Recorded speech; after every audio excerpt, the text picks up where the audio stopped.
So in today's business landscape, digital transformation plays an absolutely fundamental role in shaping practices and processes that break down silos and harmonise these EHS operations. But for this to happen, businesses need a platform where everything comes together, is streamlined, and that's very much where Intelex would pop in. Now, if you're unfamiliar with them, Intelex is a global leader in environmental health and safety and quality management software. They have offices all over the world, and they are headquartered in Toronto. But their apps and their online platforms have helped clients all over the world, and over 1,400 clients in 195 countries have trusted Intelex with their EHS digital solutions. So you can trust that you're in very good hands today. Now, just before we get started entirely, I would just like to introduce our speaker for today. That is Nitin Fadnis, to whom I will hand over shortly. Nitin is the Senior Product Marketing Manager at Intelex and is based in Toronto, where he manages their health and safety portfolio, bringing with him a wealth of knowledge. Now, Nitin will be showing us how having the right EHS technology can fuel organisational objectives outside of the traditional remit of safety compliance. Some of the key topics he will be covering are key trends in the EHS and the rise of technology, why occupational excellence matters, and finding the right software for your EHS digital transformations. And I would definitely like to invite you to participate in today's webinar through the poll that we will be holding later, and by submitting any questions that you may have during the presentation to our Q&A panel at the bottom of your screen. Nitin will do his best to answer as many questions as he can towards the end of our Q&A session at the end, but there is no question too big or too small. And if for any reason that we run out of time today, your questions will be sent over to Nitin, which he will be able to follow up via email.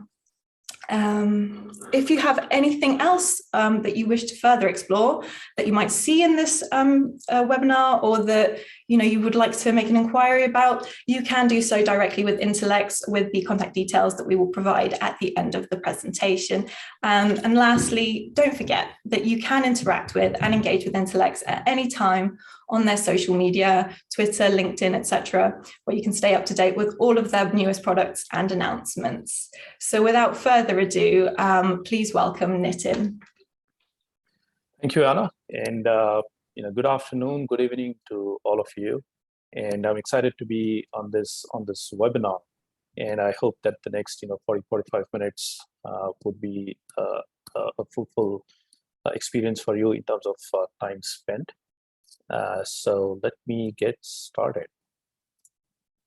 Okay, so Anna did mention a bit about what Intelex is, what Intelex does, but let me just extend on that a little bit.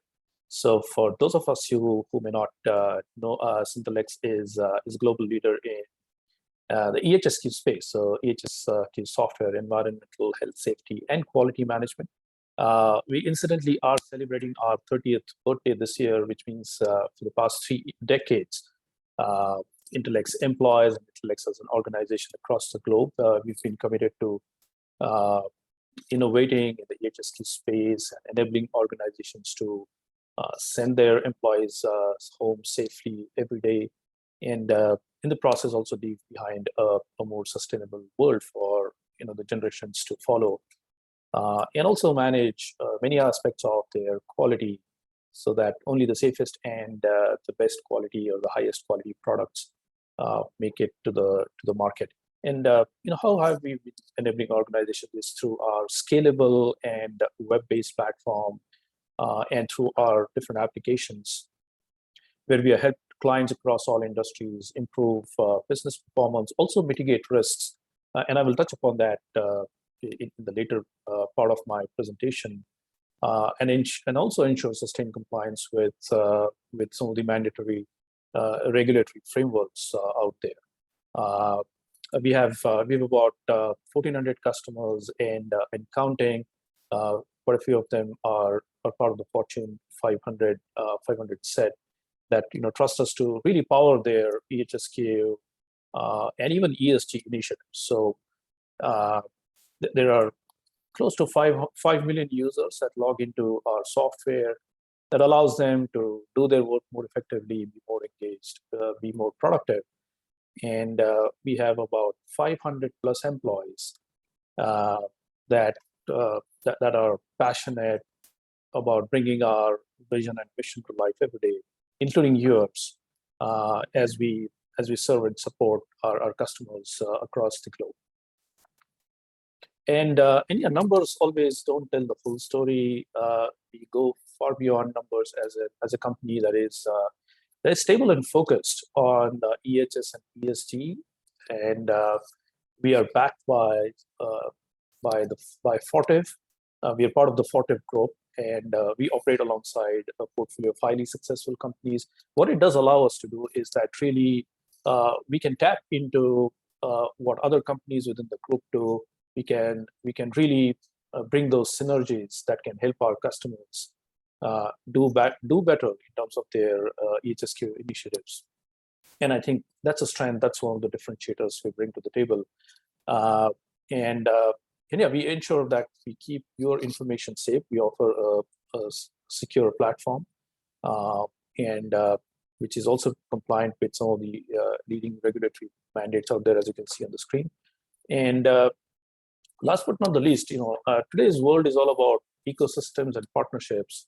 And we also have a thriving, a vibrant ecosystem of partners, technology partners, consulting partners, implementation partners that help us and help our customers in their journey. So we have companies like Microsoft and Workday on the technology side, and we also have our implementation and consulting partners that can offer a plethora of services that are suitable and more streamlined for your specific requirements.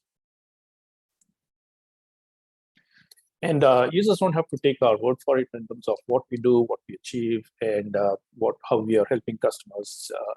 As you can see here, we've been awarded by several organizations, several publications with respect to the products and technologies that we offer, also as a great place to work as well.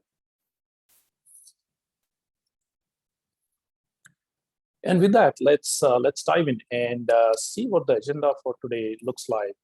We will kick off things with a catch up on the trends in EHS and look at a few predictions. We will then get into an overview of operational excellence, why it matters to organizations, and then shifting gears, we will get into the core of how digital transformation can make a difference to help drive operational excellence.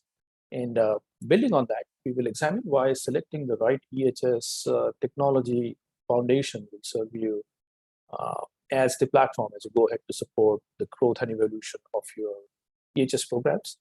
And then what better than to share with you all a recent, or I would say a relatively recent customer success story for Intelex that highlights how they are using our software to solve real problems and achieve tangible business results. And as Anna said at the end of all this, if time permits, we will see we can have some time for questions at the very end.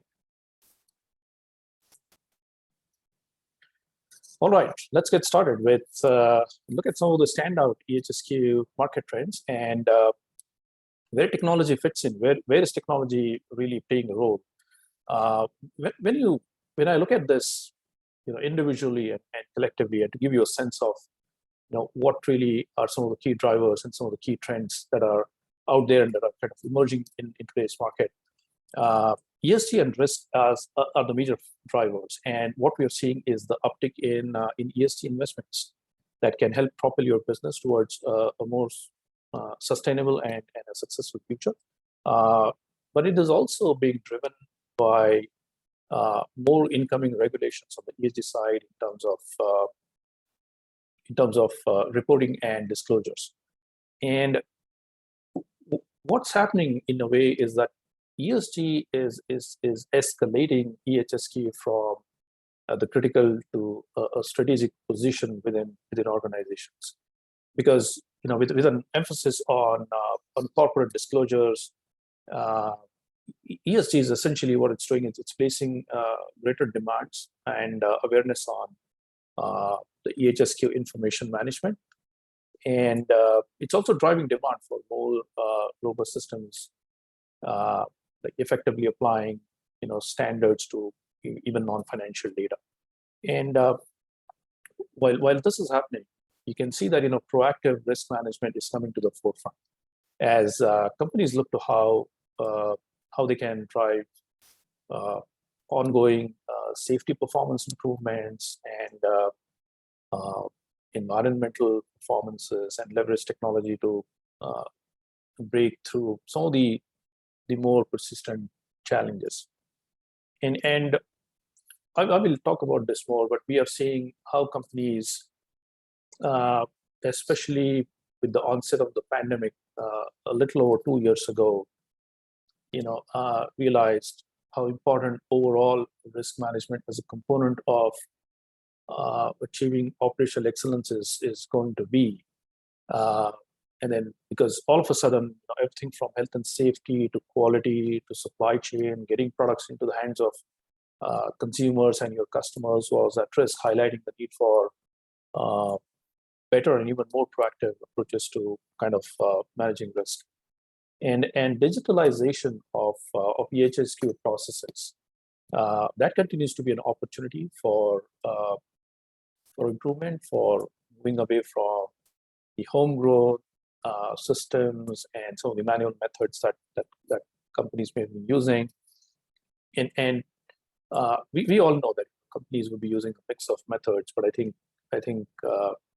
digitalization is giving that impetus to kind of move away from the old into the new, and because old ways of working are too limited, and then getting more and more of your processes and business workflows on the technology spectrum, while also applying analytics to all of your EHS data that can help you surface insights to drive some of your critical decisions. And regulatory complexity is something that continues to drive and also place an additional burden on companies to effectively meet the changing needs. This complexity also highlights, by the way, the need to leverage technology and use automation as much as possible to eliminate bottlenecks, improve consistency and transparency, and also improve overall effectiveness. And companies are increasingly looking to leverage data, the tremendous amount of data and information resources, and look across their different businesses, look across the different locations and work that they're doing across the businesses for connecting these functional silos and systems. And because a holistic view of the business, and I'm going to use this word a few times in my presentation, that is something that offers new opportunities to drive insights into performance, identify opportunities for improvements. And last but not the least, looking at Industry 4.0, as it is called, you have the industrial IoT or IoT, you have machine learning and artificial intelligence, and some of these more emerging technologies. So they present the opportunity essentially for I would say novel solutions to some of the age-old problems as well as some of the emergent problems. And what organizations need to do is identify opportunities to collaboratively work with these technologies and kind of drive breakthroughs and deliver value. And I spoke about in the overall global trends and how they are impacting industry, how they're impacting companies, and would impact in the time to come. But closer to home, and I mean Europe in that respect. So Intelex commissioned a research, and that was a new research that spanned several countries. I think it was 10 countries across Europe, so the UK, Germany, some of the Nordics countries were also involved. And then this research was commissioned in 2021, pretty in-depth research, but it was published only earlier this month, and it's titled "Engaging Workers, Growing Business: protecting the planet, and how improving EHS and ESG performance can drive a competitive advantage. And we through that exercise, we were able to get in-depth responses from over 700 EHS and ESG professionals, and respondents covered a wide range of sectors from energy, industrial, manufacturing, construction, chemicals. And as you can see, most of these would be the high risk and the very high risk industries as they are categorized. And while there were quite a few findings that came through, I think the three most important and the most pertinent ones are what we have highlighted here.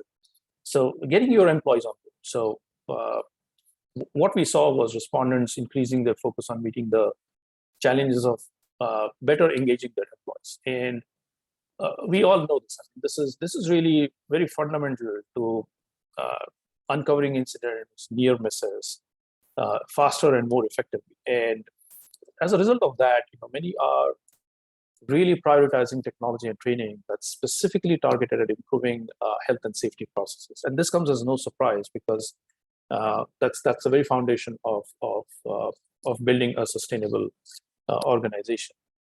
And then the second one is adopting a broader perspective. And what I mean by this is there is an increasing concern around how EHS and ESG practices can, in ways, negatively impact the wider business performance.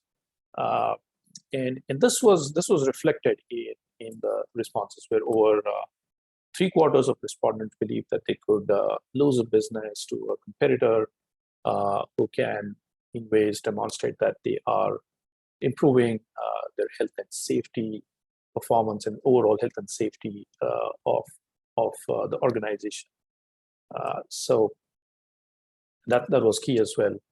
And the third one, last but not the least, was protecting the planet. So really, it's about, okay, can the planet and your bottom line of profitability, how can this go hand in hand? Because this can place competing demands on organizational approaches and strategies.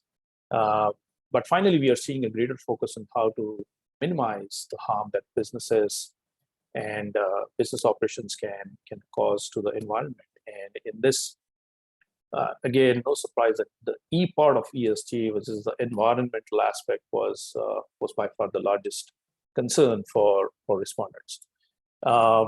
And it is also an area where there's a lot of traction that's happening. They're seeing the fastest progress, although some significant challenges still remain.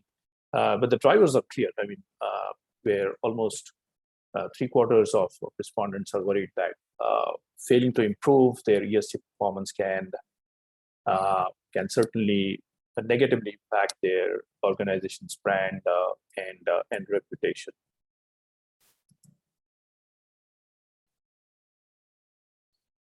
And this is kind of building on that in terms of, okay, what are the predictions for operational excellence technology in 2022 and beyond? And if I have to give you a kind of a summary or a view of how all these predictions have come about, and how can they impact operational excellence, it is. So in 2021, Verdantix, a research firm in the EHS and the ESG space, they had a global survey where 48% of, I think it was a total of 256 operations executives, they were interviewed, and who stated that sustainable operations was a high priority for the firm to kind of improve in 2022 and beyond, and was one of the top 3 operational excellence initiatives for firms.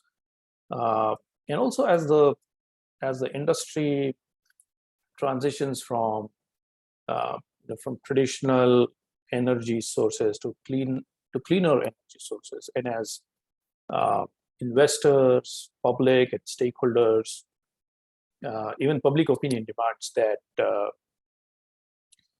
you have evident and traceable or accountable environmental agendas, industrial technologies become a critical enabler for building a solid economic foundation, and also offering a level of certainty to execute necessary changes for this transition to happen.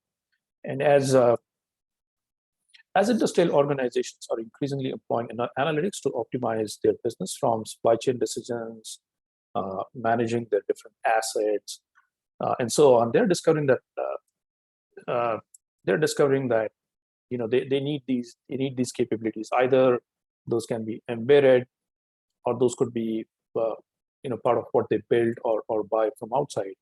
And then filling that void is an upcoming, I would say, tide of domain experts and engineers who are keen to really deploy these predictive analytics to make better decisions, also improve operations and their maintenance KPIs as well.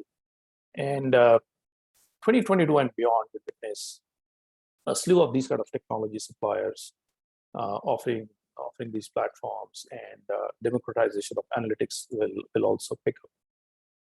And coming to mobile, it's sometimes hard to believe that industrial mobile apps, some of them are still at a nascent stage in this decade, but there are certain products out there and solutions that might be a little clunky, might be using older interfaces, but the emphasis here is on building a modern suite of mobile apps at the front line. However to classify them, can use them in a way that really helps them be more proactive, even respond faster, and in terms of reporting and further actions. And process safety is top of mind for process intensive, especially for high risk industrial organizations, as was highlighted in one of those surveys, where safe operations came out as the second highest priority out of the 8 operational excellence priorities. And the complexity of process safety is in many ways making it difficult for organizations, and that's why they're increasingly looking at integrated platform capabilities, where you have more integrated, more holistic EHS solutions. And I spoke about this a little bit, but the last 2 years or so we have seen 2 to 3 years the emergence of and prioritization of ESG and sustainability as critical goals for the C-level. EHS functions will in fact play a very critical role in facilitating ESG reporting and data collection. In fact, when questioned on the influence of I would say EHS functions over ESG initiatives, a majority of the respondents agreed that EHS will be driving ESG initiatives during the next 2 to 3 years. And the influence of ESG looks set to alter the scope of EHS managers' role as well, and as well as the technology. And this is already a very changing landscape of EHS software to incorporate more sustainability functionality. And as we look at this graphical representation of a survey of respondents in a Verdantix report of what they believe are drivers of investments in operational excellence, we can see that availability of new digital technology rises right to the top, and which in some ways ties back to the EHS trends and predictions we looked at in the previous slides. Cost-cutting initiatives, and sometimes it may appear a little counterintuitive that but those have been a catalyst for some firms to invest more in technology and manage their enterprise risks with tech tools, and that's finding traction as well. And then you have obviously you look at industrial accidents and tougher regulations. Those are drivers of accelerating investments in EHS technologies as we move towards operational excellence. And this brings us to really understand the next part of this presentation in terms of why operational excellence matters. And I kind of grouped this and created this where we look at the different aspects of how we look at operational excellence. And I mean, starting with the definition itself. So when seen from an EHS point of view, it is the execution of your business in a way where you are consistently pursuing new and better ways to improve organizational safety, organizational sustainability, and productivity as well, while at the same time you're trying to find new and better ways to reduce cost, to reduce complexity, to reduce reduced waste as well. And a simple example that I can use from everyday life is that a company decides to, let's say, shift from some of the legacy tools that they've been using. Maybe it's a mix of Excel and some of the legacy tools to a more modern software stack that really helps them automate routine tasks. It helps them get employees within different parts of the organization on the same tool set, on the same platform. So everyone can really see what's happening at the same time.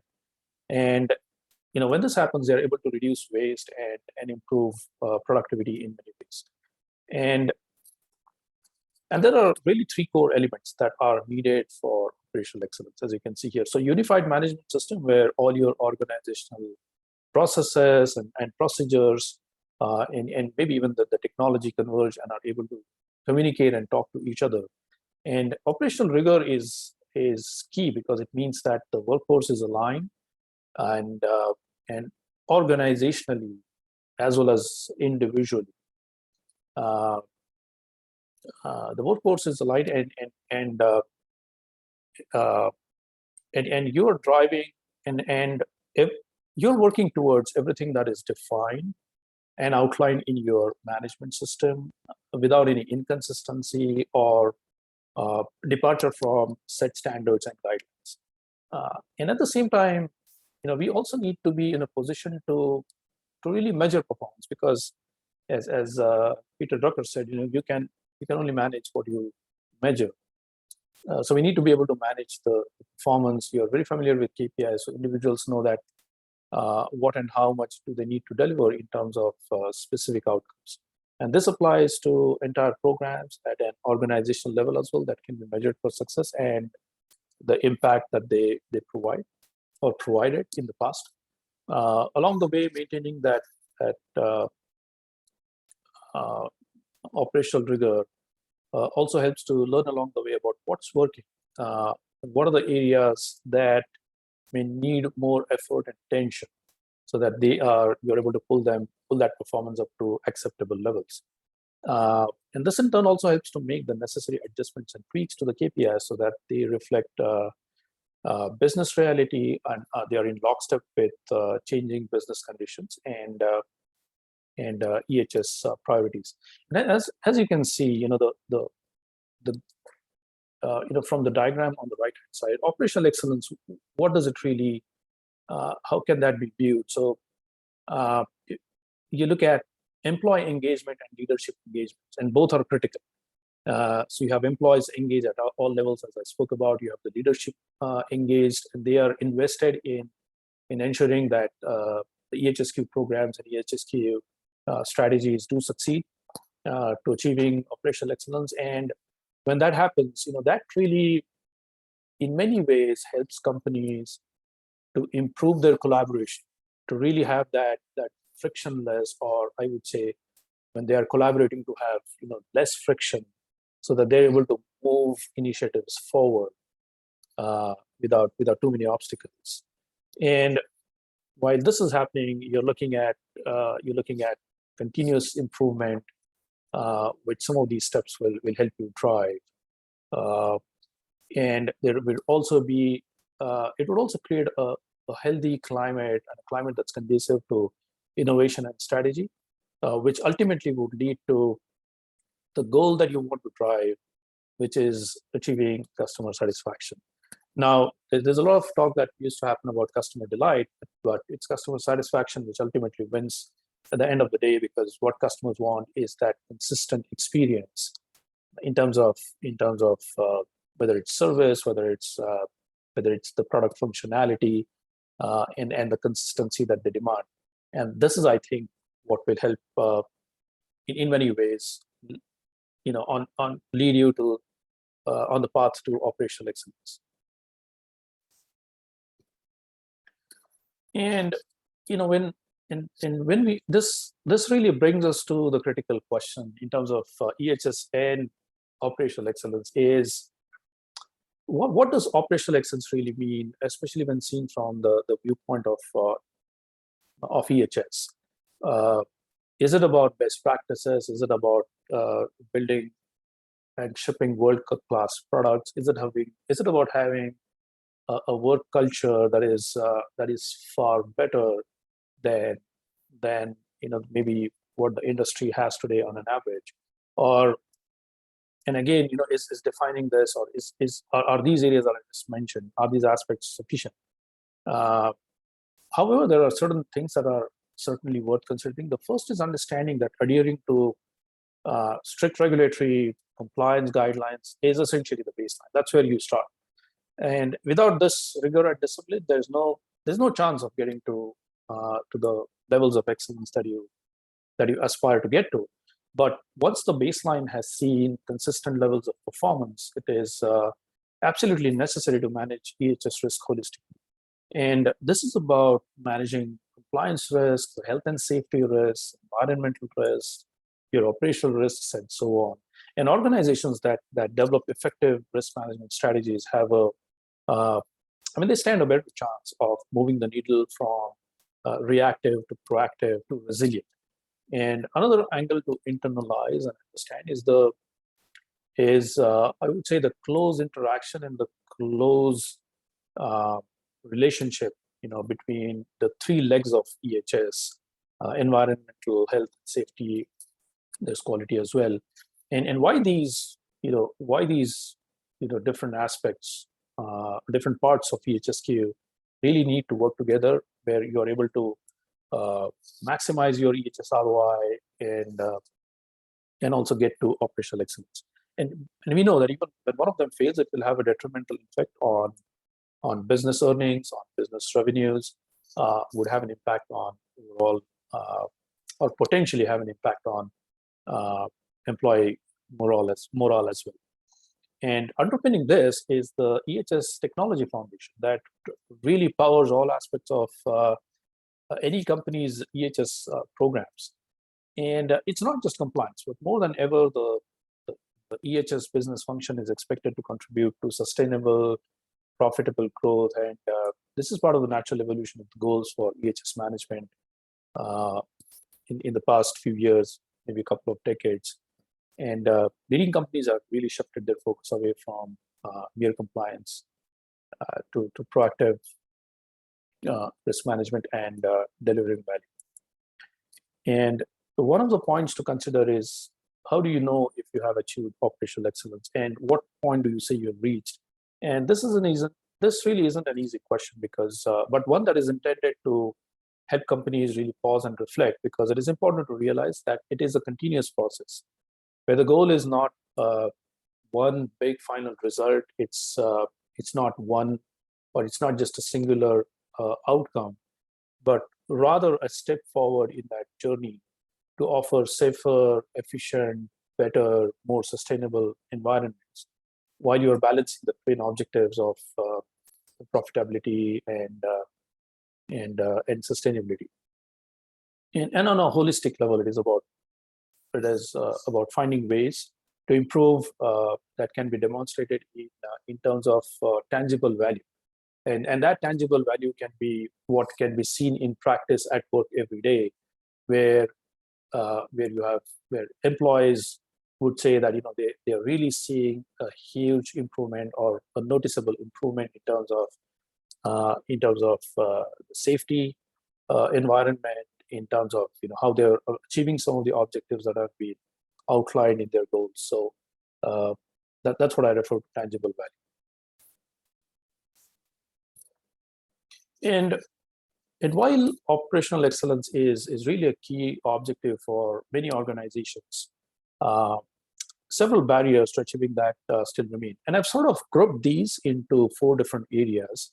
Now, interestingly, these barriers, individually and even together in concert, they prevent or slow down organizations in their journey. And let's kind of look at each one of them briefly.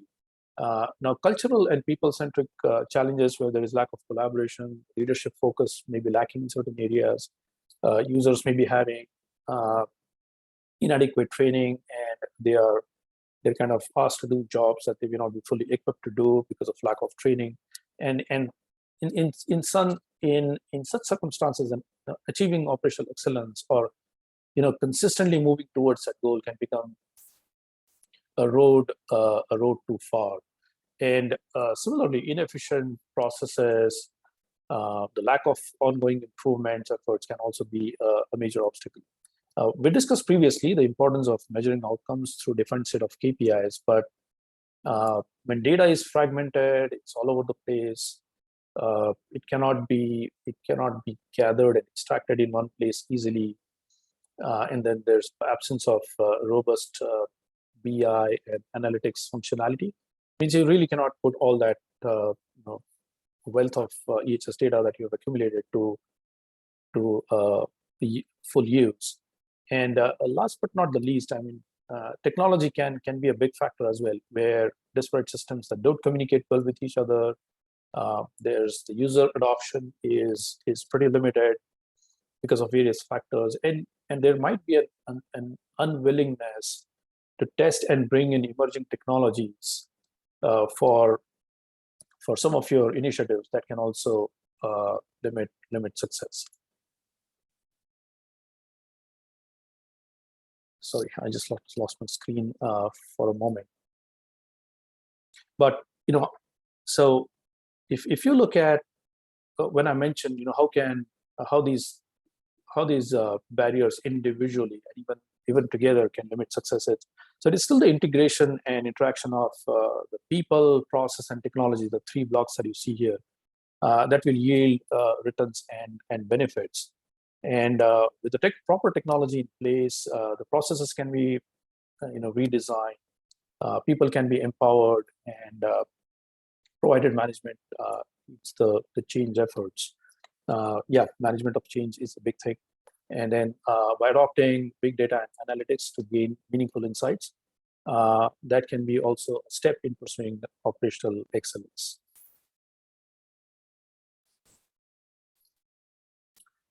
Just another Verdantix report where respondents identified the key elements included in their firm's operational excellence framework.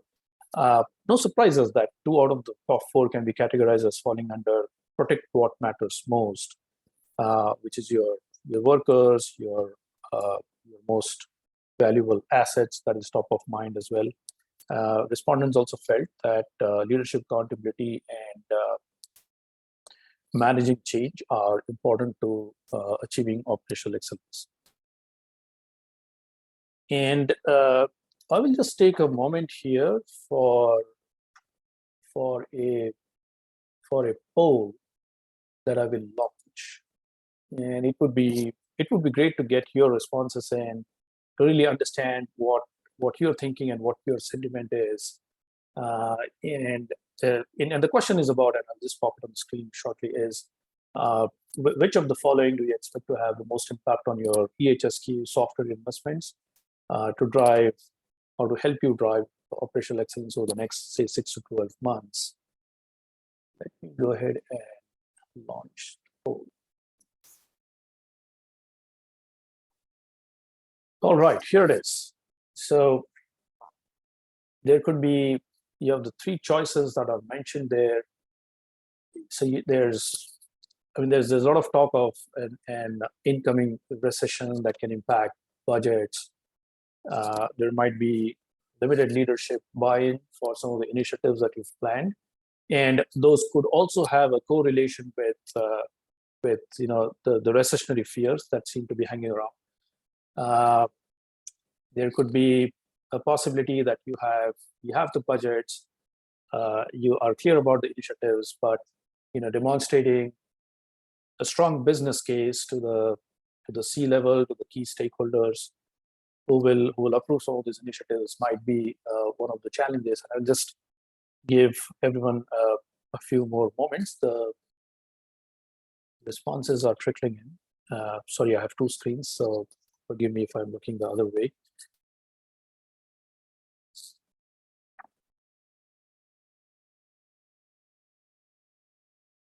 Response is still coming in. Thank you so much.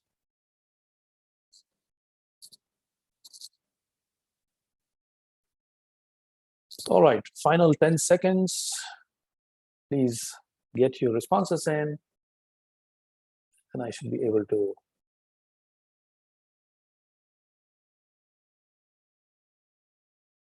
Thank you. I'm seeing good amount of participation in the poll question.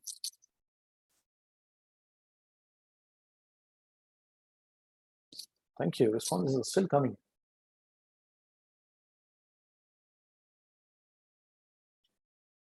Okay, I'm ending the poll now.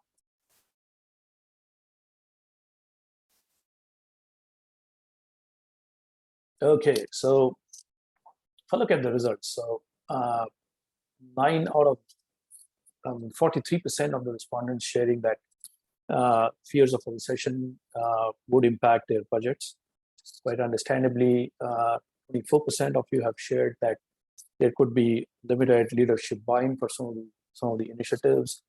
Well, about a third of you have said that difficulty in demonstrating a strong business case can be, can have the most impact on some of the EHS investments.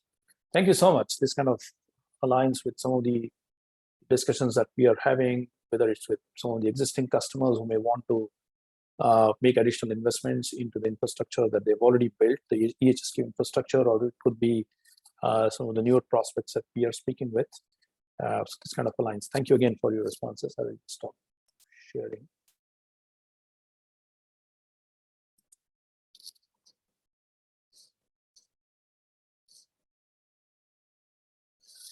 Right, and what you see on screen here is another Verdantix report where, oh, sorry, let me share this. Right, and this brings us to the key question as to how technology can help. How do you connect the two? You have operational excellence, you have EHSQ technology. But again, operational excellence is the top driver for many technology investments, and that's because the pursuit of operational excellence has led many companies down the path of digital transformation, adopting, testing new technologies, and then implementing those in specific areas to begin with, and then those become kind of mainstream as more and more parts of the organization start adopting those. And to understand how greater digitalization can help accelerate OpEx efforts, it is important that we know the core components of EHS digital transformation here. The first step is investing in a purpose-built EHS software platform that brings together all your EHS data in one place to help you with many aspects of EHS management, such as compliance. You have risk management, you have reporting, and you're also automating many tasks, many routine and manual tasks. Having the analytics capabilities that help you dive into the data and convert it into useful insights for enhancing this decision-making capabilities is a significant advantage. And some of the other elements are in many ways part of the emerging technologies in the area of Industry 4.0, as I mentioned. You have variables and sensors that continuously collect and transmit data. Applying machine learning and AI can introduce accuracy and efficiencies in achieving EHS excellence.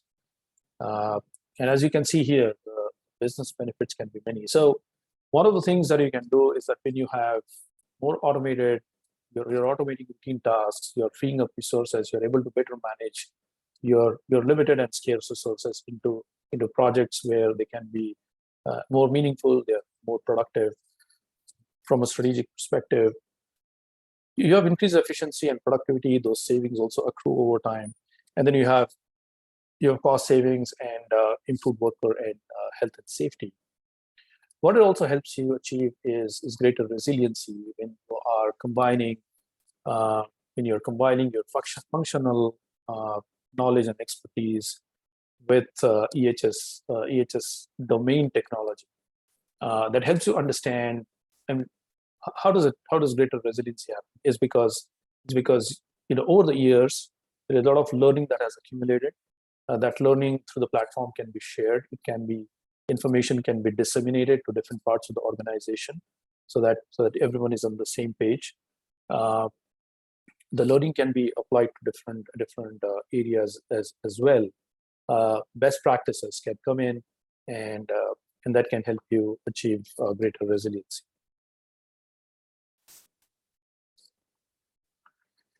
And so, how does really digital transformation and operational excellence look like in the real world? Where do the two come together, right? And here I've outlined some of the really everyday use cases that you can relate to pretty easily as they happen on the field, as they happen in the office, and where technology really helps. So you'll have your workers on the front line who may be reporting the safety observations, maybe from a production area. They're using a mobile safety app, which means it becomes really easy for them to just whip out their mobile, capture something that may be missing or something that should not be there, and report it immediately. And then the people who are concerned, all those who should be aware, are made quickly aware of the situation, so that decisions can be made, actions can be taken. And what this points out to in terms of what are some of the operating steps you've taken is that it can prevent risk of workplace incidents. It can eliminate your costly downtime as well. So, and you'll have workers and supervisors, even EHS executives across maybe multiple locations who are using a centralized EHS system to share best practices and learnings to drive better engagement. And this is something that can help improve organizational culture in terms of sharing, in terms of understanding what some of the other teams are doing with respect to EHS, and then drive some of those continuous improvement measures. And you may have an EHS leader who's analyzing safety incident data across the organization. What they're doing here is they're trying to spot certain trends and patterns. They're trying to see if there is something that's happening that shouldn't be there, and what could be essentially the focus areas in terms of improvement, as well as taking some proactive measures. Because having access to data in one place, having the ability to surface decisions, trends, and patterns can help drive or can enable EHS executives to make more accurate decisions that are backed by data, and that they can improve, they can minimize risks. Similarly, quality professionals can review supplier data to ensure the resource allocation, as well as some of the supplier standards, are being enforced quite rigorously. And then this is about aligning your processes with the plan, do, check, act cycle to drive operational excellence. In last, you'll have a site supervisor who's completing an inspection, say on a mobile app, and which is then triggering those upstream and downstream actions. They can be assigned to respective teams, and decisions can be made, because this ensures that it's not only about making the right decisions, but also placing accountability where it matters, and then taking the right steps, the right actions. Right, and this brings us to what are the decisions you make, and what are the thought processes that you go through when you want to find the right software for enabling your EHS digital transformation journeys, or your operational excellence journeys, and how can these software solutions support the growth of EHS programs? Some of the characteristics and attributes you should be on the lookout for in the software stack that you're evaluating, and how can EHS vendors support you as you grow, evolve, and how can the platform adapt to changing market trends and needs? I mean, broadly speaking, across companies and industries, the organizational needs and priorities while selecting an EHS software platform are what I've summarized here. Right? And this is a broad level picture. This may differ from one organization to the next, but we think these are some of the common drivers, the common needs that many organizations have in place. And to begin with, when you look at the needs and priorities,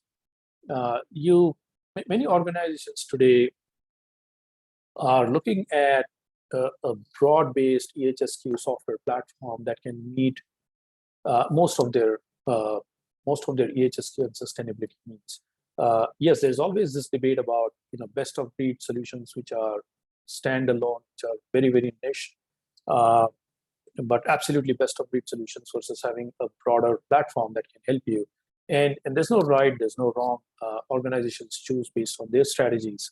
But typically, organizations that go, generally they would say that having a broad EHSQ platform can help them have better control over their processes, their operations, over vendor relationships as well. You need a scalable platform which can grow as your needs grow as well. You definitely need multi-language capabilities, competent customer support. Those are definitely baseline. And yes, there is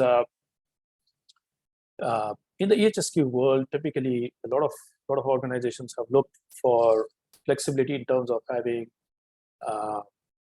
control over what they can flexibly configure based on their specific needs. But they would also want to look at what is some of the functionality that is required, should be out of the box, and they needn't customize too much there. And you need a software that can interface with the different content providers, because you're bringing in content from maybe the regulatory content providers for reporting and compliance purposes. At the same time, you want integrations as well. And some of the key drivers that can that help you, that really are driving customers in terms of what they look at in a software platform is they want to standardize EHS processes, the data collection part of it, and consolidated data across operations. And there's a need also to migrate. I mentioned this before, from legacy and disparate software to something that's more modern, that's something built to the latest standards, and keeping in touch with some of the technology trends. And there's a desire, obviously, to consolidate EHS and ESG reporting into a single platform and automate and streamline some of the functions, including compliance, and improving analytical and reporting capabilities. And what are some of the key considerations when you're finding the right software? So over the last, say, 5 to 7 years, the EHS software market has evolved from, as I mentioned, a host of niche providers focusing on offering kind of best-in-class or best-in-breed solutions to a mix of those that are providing broad EHS management platforms. And this ongoing market trend kind of highlights demand for among at least the mid-size, the large-size firms, for a single management system that caters to most, if not all, of their EHS, Q, and sustainability needs. So yes, there will always be a requirement for some point solutions that can plug into the platform, but holistically they would be looking at more of a platform play rather than managing a plethora of vendors, plethora of applications. And one of the things that building on the long-term nature of EHS software investments is it's critical that buyers consider the ability of the software to scale with their organizations. And this includes selecting a provider that fits their level of, say, mobile first or broad management capabilities. Buyers should also understand the pricing structure and level of effort related to add-on modules and configurability options, right? And Mobile capabilities are really big. Incidentally, last week I was with two customers in our customer advisory council, and both mentioned how mobile and the deployment of mobile for some of their frontline staff has been critical in terms of acquiring EHS data, in terms of reporting, and also in terms of making quick decisions and actions. I spoke about BI analytics and reporting capabilities already, and then the ability to have a platform that is you have multi-tenant cloud hosting, which is secure, which is scalable. It can grow as per your needs, so that your in-house resources are freed from the constraints is also critical. And then you have integrations as well. I spoke about this a bit at the beginning. The ability to integrate your EHS2 platform with other technologies, with reporting frameworks, so that you are able to really create an ecosystem, so to say, that helps you, really propel your EHS2 initiatives forward. And what you should be looking at in terms of the success factors is that's something that can be defined in the 5 pillars of digital transformation. So one is the technology determination. What is the technology that you are going with? I spoke about some of these, like is it cloud-based? Is it something that is more modular in nature, allows you to grow while being a complete platform, or a comprehensive platform, if not complete? You got to look very closely at managing change effectively, because when organizations go for implementation of an EHS2 platform, they are essentially transitioning from something what they already have, and that can be a legacy system, that can be a collection of tools, or it could be that they are migrating from one system to another. But that introduces change, and that's where managing change effectively, being proactive about user training so that adoption will not lag, is something that that companies need to look at very carefully. Successful implementation. Now, this is table stakes, but then when you have vendors who understand your requirements, your business requirements, your technical requirements, your regulatory compliance requirements, and they're building a solution that really meets those requirements, and you go through those various cycles and phases and discussions, that would lead to a potentially successful implementation that's important for digitally transforming your EHS initiatives. And that leads to user adoption, because once you have users on board, once they understand why they are, once there's a buy-in, once they are part of the process, once they are part of the solution, there will be accelerated user adoption, which again bodes well for your EHS initiatives. And leadership has to buy in. Leadership has to be the sponsor of this. They're the ones who have to stand up and say, hey, we are supporting this. This is what the organization needs. This is our vision and strategy for taking these steps and investing in the latest EHS2 platforms. And that's something that will help you on the road to achieving operational excellence. And this brings me to a customer case study where we'll highlight some of the how this company is using Intelex tool sets to really solve some of their key pain points, their key challenges. What are some of the outcomes that they've been able to achieve with Intelex? And I'm speaking about Cori, which is where they use a river-based infrastructure to help the City of London manage its recyclable and non-recyclable waste, and the effort is to make the city cleaner and safer. Now, some of the challenges that they faced, in which were shared with our team, like some of the processes and protocols were overly reliant on paper-based forms and checklists, and that was making it more difficult to meet current demands while planning an expansion of the business. This means that the data collected in these reports, whether it is environmental or safety related, couldn't be seen in aggregate or in context. Also, in addition, the process to manually collect the required data. Sorry, I lost the screen again.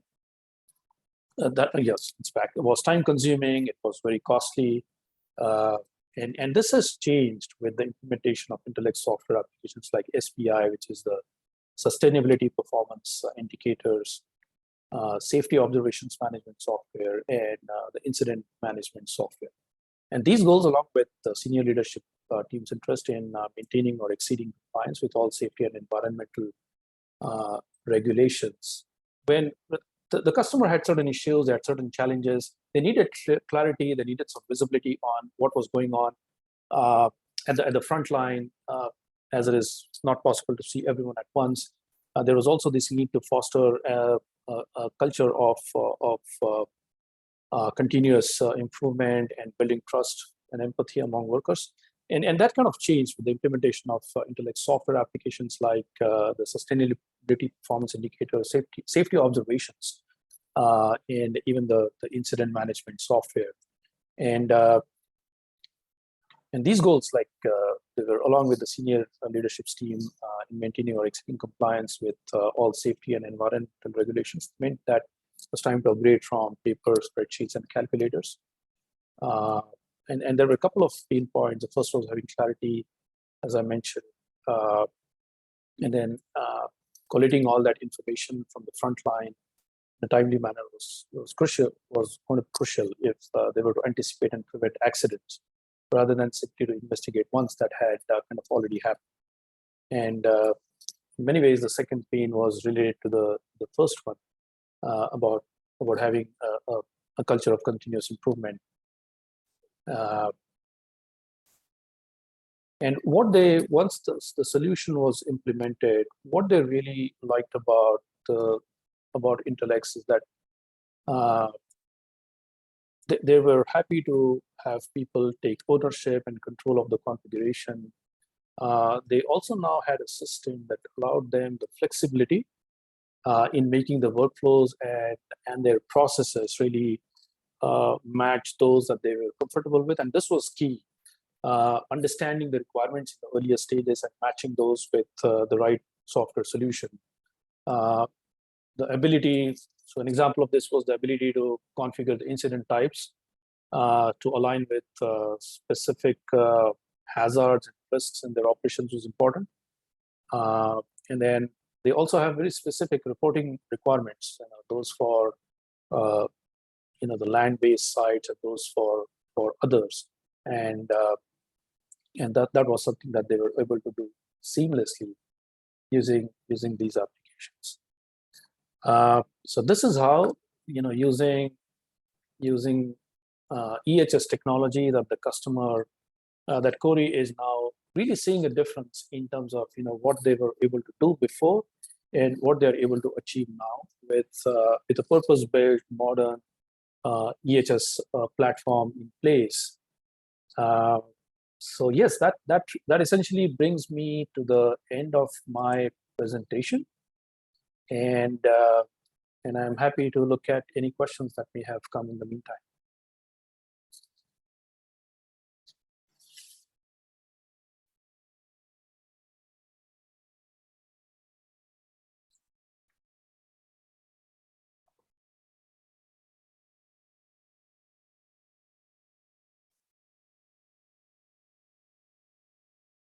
Let me look at some of the questions here.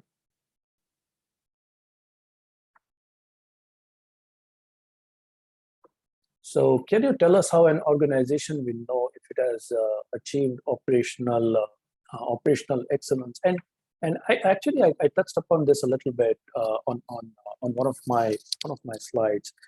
But companies that really are standouts in their fields in the forefront of EHS quality and sustainability efforts, they are really creating an alliance between technology, between innovation, and operational excellence. And occupational safety and health professionals working in organizations are integral to sustainability and operational excellence. share a simple example, providing employees with a safe and healthy environment to work in, especially in the very high risk industries, it lets them operate in a environment without fear, without fear of hazards and risk, and they can be productive, and that in turn can lead to consistent levels of performance, which is one of the prerequisites of achieving operational excellence. And sometimes the EHS team is still considered a cost center in that respect. However, the pandemic that started in 2020 kind of changed that. EHS teams now have a seat at the C-level table, or the executive table, and they're part of driving many initiatives, including operational excellence.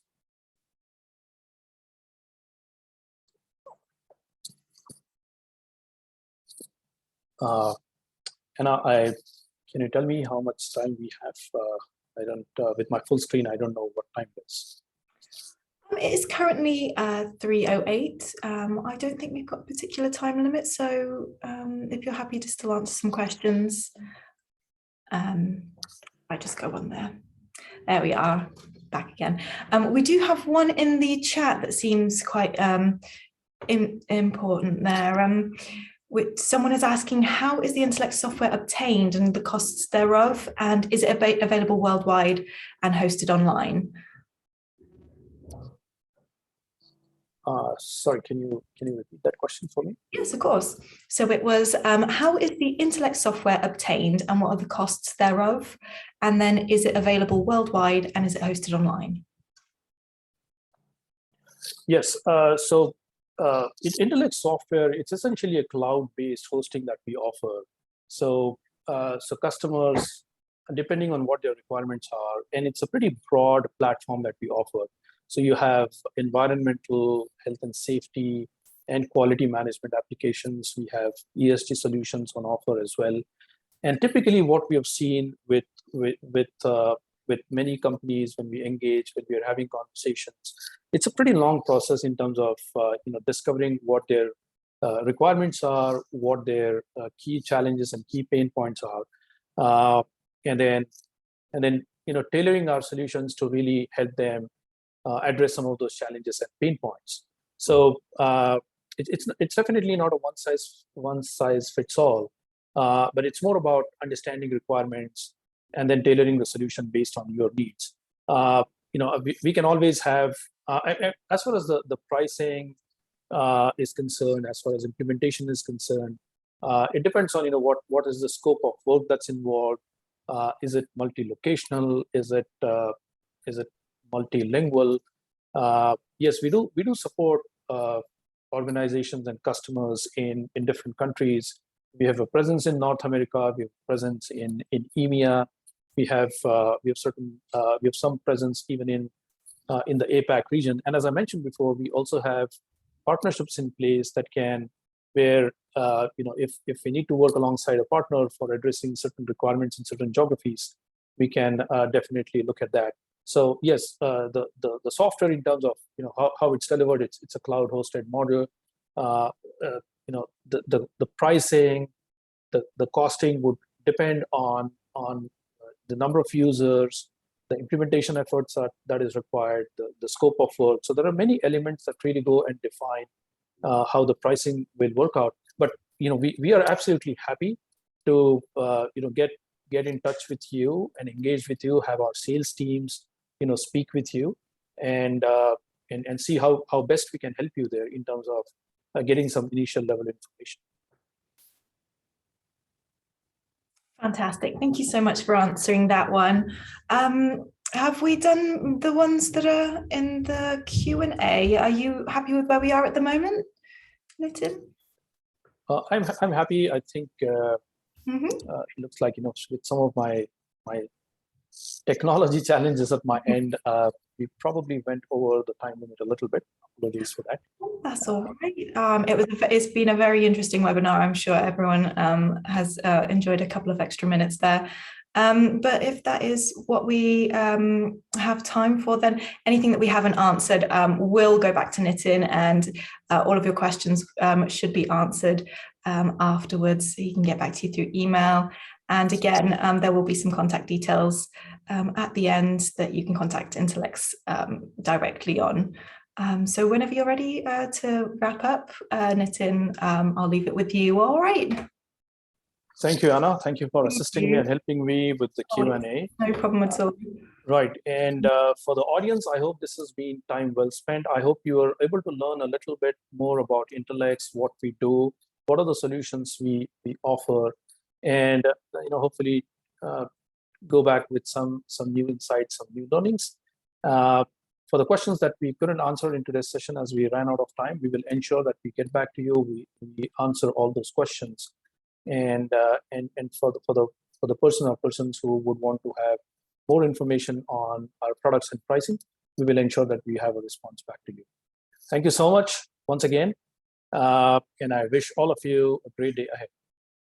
Signing off for now. Bye then.